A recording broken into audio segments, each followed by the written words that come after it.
comecei comprando insignificância, né? Comecei pequeno. É que o universo, ele oferece para você uma perspectiva fantástica. É uma pena que o brasileiro, ele não tenha tido a preocupação de examinar isso. E ele, segundo a minha observação, ele sempre tem sido monitorado pelo banqueiro no sentido de seduzi-lo a dizer, olha, se você comprar ações, você vai ficar pobre de repente. Não é isso? E não é. Ele pode ficar rico de repente, tá entendendo? Pobre nunca. Então, e o brasileiro hoje ele não compra ações porque ele tem medo de entregar os seus recursos para pessoas competentes. E aí ele prefere entregar seus recursos para pessoas incompetentes, tá entendendo? É preciso que você tenha o quê? Que você tenha um elenco de fundamentos que possam te conduzir a você exercitar uma carteira de renda mensal. A minha visão principal é carteira de renda mensal, que eu faço isso desde 1971 e vou continuar fazendo até não poder mais. Porque é a única trajetória capaz de te conduzir ao quê? A você ter um futuro estável. É a única trajetória, não existe outra.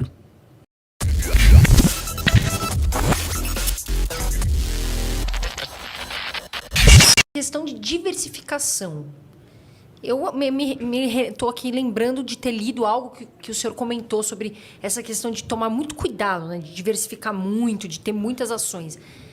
O que o senhor acha saudável ter na carteira? Por exemplo, eu acho que 15 ações, ou enfim, ou depende muito se a pessoa estuda as ações, veja bem, as empresas, no caso. Em 1971, quando eu resolvi criar uma carteira de renda mensal, tá certo?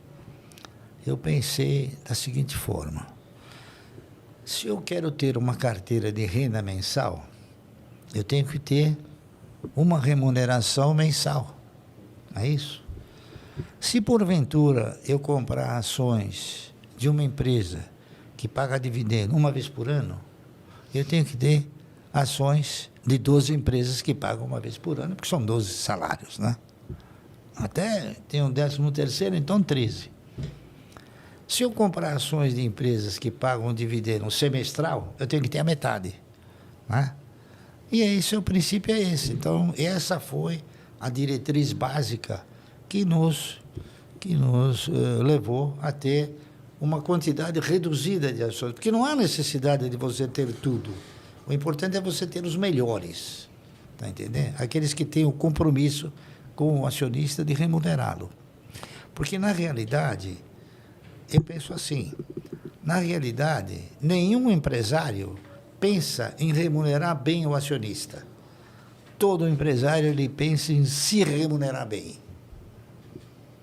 E você acaba junto no mesmo barco, sendo bem remunerado também.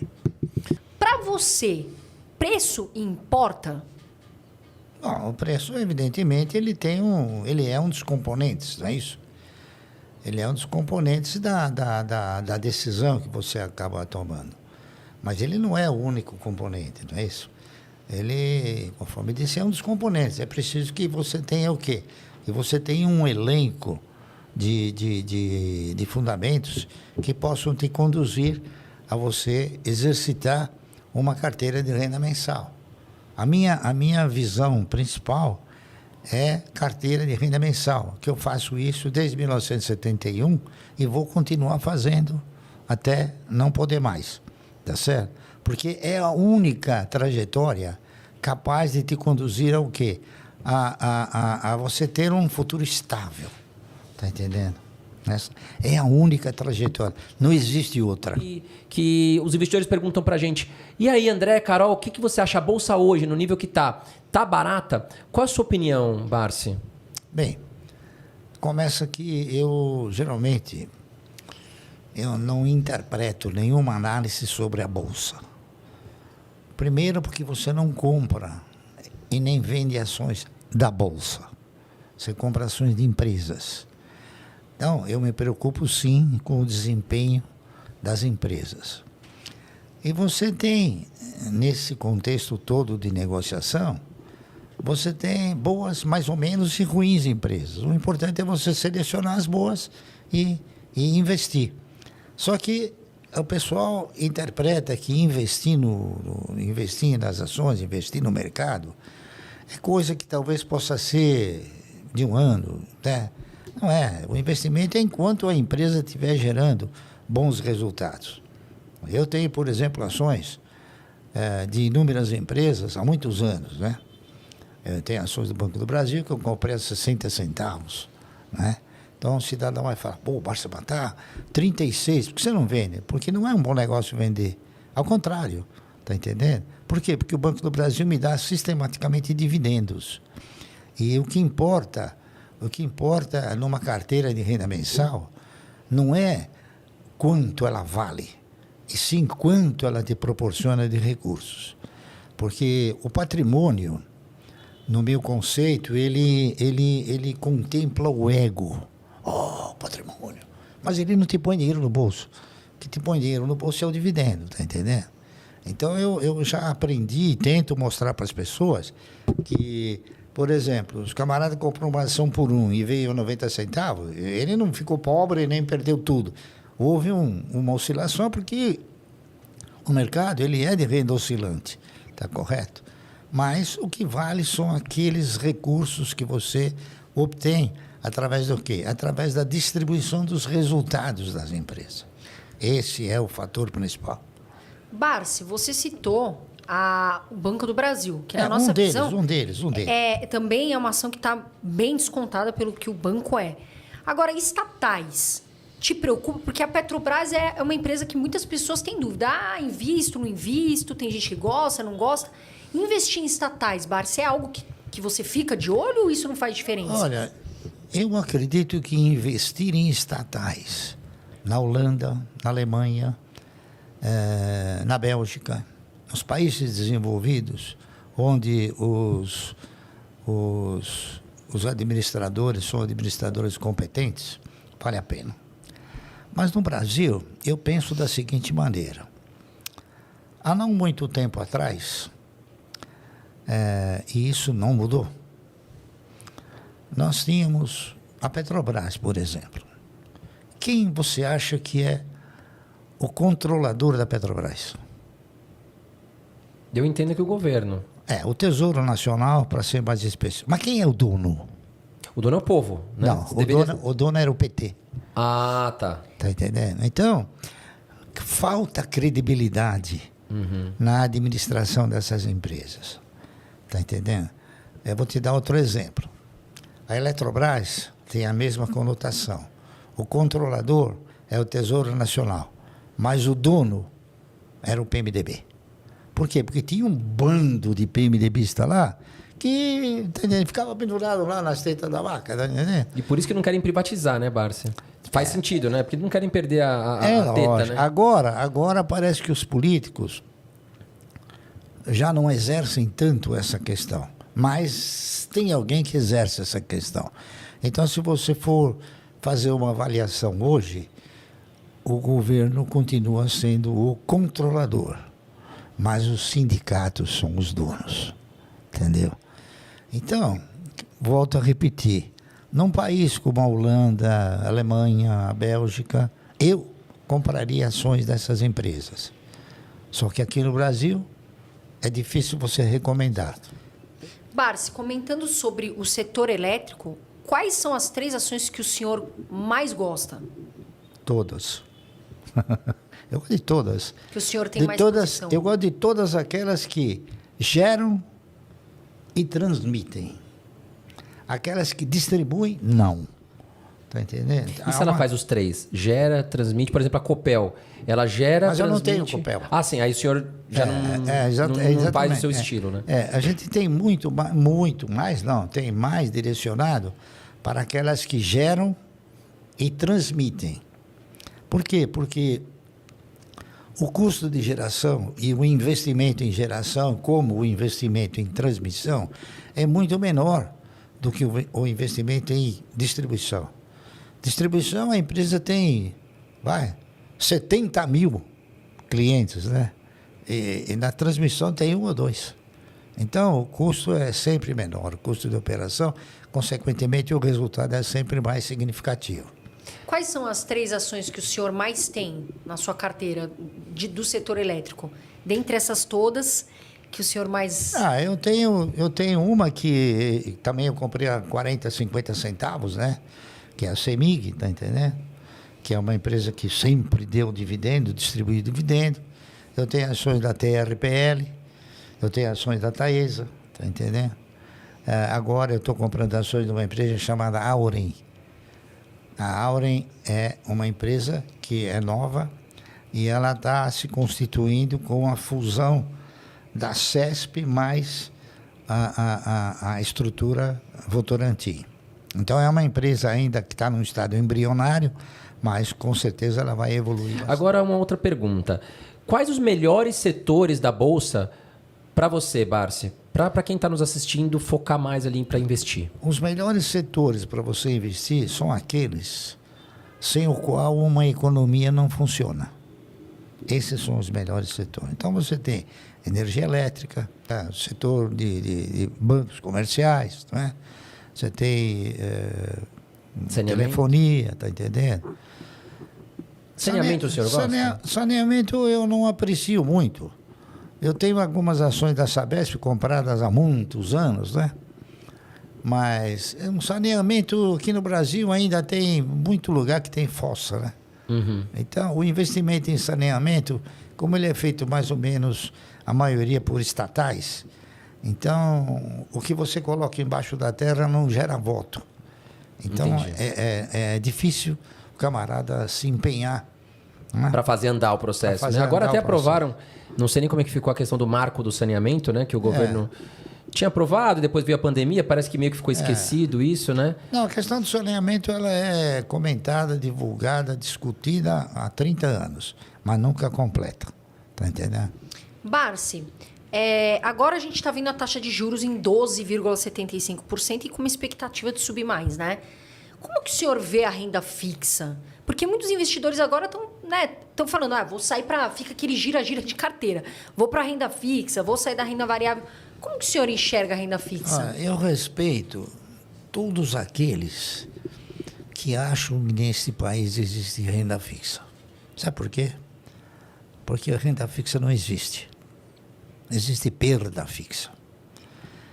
Se você for fazer uma avaliação correta do seu poder de compra entre dia 2 de janeiro e 30 de dezembro, você vai ver que o seu poder de compra, a perda desse poder de compra, é no mínimo 2 vezes superior àquilo que a renda te oferece. Então, vamos supor, você aplica no dia 2 de janeiro numa renda fixa. No fim do ano, você vai ganhar 10%, 12%. Só que você perdeu 24%. Entendeu? Então, não tem renda fixa. Você mal consegue reajustar o dinheiro. Enquanto que nas ações você tem essa possibilidade. E é uma pena que o brasileiro, né, muitos brasileiros que não sabem como começar, estejam com o dinheiro ainda muito na poupança, né? Poupança. Infelizmente, nosso país é o que é. Tá entendendo? E o brasileiro, ele é sempre atemorizado pelo banqueiro, né? Fala, não compra ações que você vai perder, né? Mal sabe ele que ele perde na renda fixa. E tem um negócio interessante até de se comentar, né? Quando o Collor, ele assumiu o governo, a primeira coisa que ele fez foi mudar o padrão monetário, né?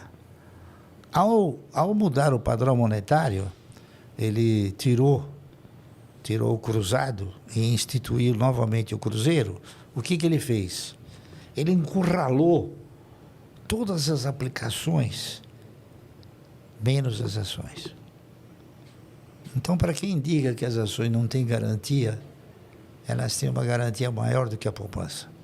E uma segurança ainda mais intensa. Entendeu? Você falou tudo. Eu, por exemplo, não fui afetado. Eu tinha ações, fiquei com as ações, estou com elas até hoje, ganhando, tá entendendo? E teve muita gente que perdeu dinheiro. Barsi, em relação à IRB, foi muito falado, né? Quando o senhor compra algo, todo mundo comenta no mercado. E nós sabemos que tem muitos iniciantes que estão começando na bolsa e, de repente, escutam IRB, Barsi, começam, né, a ter essa... Sabe, a entrar com os 2 pés na água. O que o senhor acha da IRB e vale a pena investir? Agora, vale a pena para o iniciante investir? Porque uma coisa é o Barsi, que colocou um pequeno, né, vamos dizer assim, uma porcentagem mínima do patrimônio. E outra coisa é o iniciante que muitas vezes, né, André, está começando e de repente coloca tudo ali na IRB. Bem, eu aprecio bastante empresas que desenvolvem atividades que você paga sem consumir. Por exemplo, energia elétrica. Você paga todo mês. Mas aí você fica 60 dias fora e não consome. Você chegou, a conta está lá. Então, você está pagando sem consumir. Seguro é a mesma coisa. Seguro, você faz um seguro e reza para que não haja um sinistro. Então, você está pagando por uma coisa que você não deseja que aconteça. Então, esse é o seguro e o resseguro. Então, eu tenho isso como um elemento. Mas do seguro, porque o seguro talvez seja uma das atividades mais bem quistas no mundo inteiro, né? O Warren Buffett, por exemplo, ele é fanático por empresas de seguro. Por quê? Exatamente por causa desse detalhe, que é um bem que você paga sem consumir. Entendeu? Barsi, agora uma pergunta que muitos me fizeram. Você deu uma declaração falando o seguinte: fundos imobiliários são um conto do vigário. Eu queria que o senhor comentasse mais sobre essa sua declaração. Olha, o fundo imobiliário, a exemplo de todos os fundos, eles não geram um bom resultado para o cidadão. Os fundos imobiliários, eles estão lastreados em quê?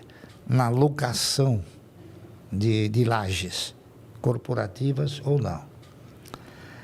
O nosso país ele tem uma indecisão muito forte com relação aos agentes econômicos.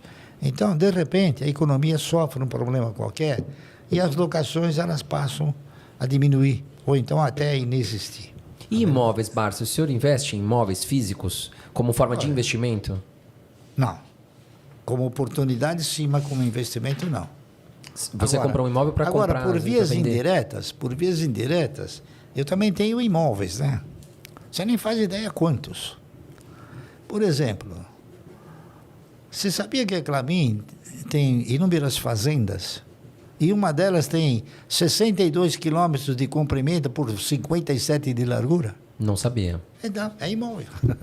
Via ações você tem imóveis, né? Então, só que é um imóvel que se presta para quê? Se presta para servir, para fazer um florestamento e um reflorestamento, que ele é o quê? Ele tem uma rotatividade extraordinária.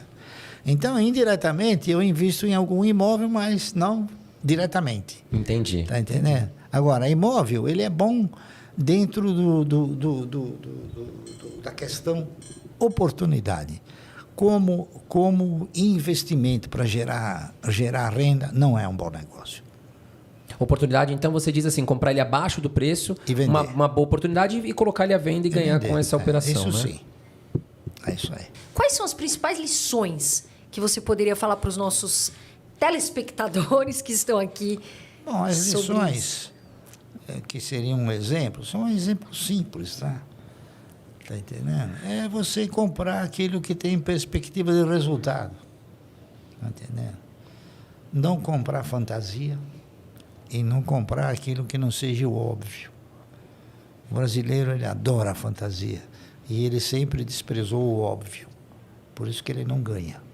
Porque ele escuta, por exemplo, centenas de casas de análise da palpite.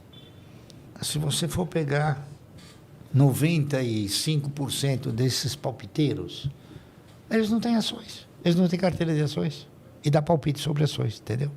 Eu não, eu tenho uma carteira de ações e eu dou a recomendação baseado no quê? Baseado numa cultura, baseado em experiências e baseado numa postura também, né?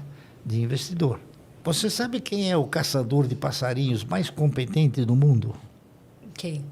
É o jacaré. O jacaré. Porque ele fica com a boca aberta, esperando o passarinho vão comer a comidinha no dente dele. Pô, fechou, competência total. Faço isso com o recurso. Fica o dinheiro, fica lá. Aí, foi ruim, começou a cair. Ótimo, agora eu vou comprar. Eu procuro comprar sempre quando o preço é muito mais sugestivo, não é isso? Barsi, quais são 3 empresas que o senhor não tira da carteira? Bom, todas as minhas empresas eu não tiro da carteira enquanto ela não chega na situação que chegou a Itaúsa. Tem 3 que o senhor fala, não, essas aqui são minhas, vamos supor, as minhas favoritas, né? Que eu não. Não é que eu não questão vou de tirar. serem favoritas, é que são empresas que geram um resultado excelente. Então, por exemplo, a Klabin é uma delas, não é isso? Você tem ideia de quantos anos tem a Klabin? Dá um chute. Deve ser 100 anos, 90. Mais, 130 anos. 130. Mais velha do que muitas ações estatais, Petrobras, né? E é uma empresa que se mantém diante de uma estrutura extremamente bem configurada, entende? Ainda é uma empresa familiar, mas é uma empresa familiar que evoluiu na concepção de administração, ou seja, transfere a administração não para os elementos da família, sim para terceiros que são competentes. E é uma empresa que ela remunera de uma forma sistemática, não é isso? Ela paga dividendos sistematicamente. Então, é um negócio que é muito saboroso, eu diria. Né? E outras 2, Barsi? Bom, eu diria também o Banco do Brasil, porque o Banco do Brasil ele é a única empresa estatal que tem um bom dono, que se chama Previ. Porque ela também é uma empresa controlada pelo governo, né? O governo mas ela tem a Previ. E a Previ não são os políticos, são os ex-funcionários, entendeu? Então, há uma preservação muito mais eficiente no caso do Banco do Brasil. E uma terceira empresa também, eu diria a Unipar, da qual eu faço parte como membro do conselho, né? Que são atividades que são importantíssimas numa economia, tá entendendo? Então, essas 3 aí eu digo que são importantes. Mas eu tenho outras também que são importantes, né? E que eu também não declinaria porque tenho absoluta certeza que elas nunca vão me decepcionar. Essas empresas, se você comprar, você nunca vai perder.